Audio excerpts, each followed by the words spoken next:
দশম ওভারে তখন বল করছেন আরাফাত সানি। ৩ নম্বর ডেলিভারিতে ব্যাকওয়ার্ড স্কোয়ার লেগ দিয়ে বিশাল এক ছক্কা হাঁকালেন তামিম। পৌঁছে গেলেন এবারের বিপিএল এ নিজের ৩ নম্বর 50-তে।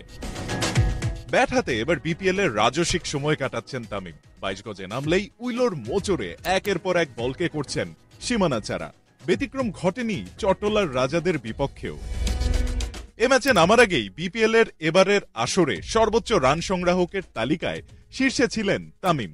চট্টগ্রামের বিপক্ষে নামার আগে যেন পণ করেই নেমেছিলেন নিজেকে ধরাছোঁয়ার বাইরে নিয়ে যাওয়ার। শুরুতে ব্যাট করতে নেমে ঢাকা ক্যাপিটালসের সামনে ১৪৯ রানের টার্গেট ছুড়ে দেয় শামীম মিঠুনদের চিটাগং কিংস। তবে রান তাড়া করতে নেমে চিটাগং বোলারদের পাত্তাই দিচ্ছিলেন না তামিম আর লিটন। চতুর্থ ওভারে শরীফুল ইসলামের শেষ ২ বলে হাঁকান ২টো ছক্কা। তামিমের ব্যাটে গিয়ার শিফটিং এর সেই যেন শুরু।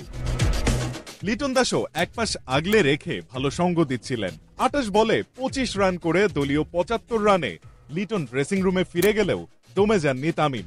চালিয়ে যেতে থাকেন চিটাগং বোলারদের ওপর তার আগ্রাসন।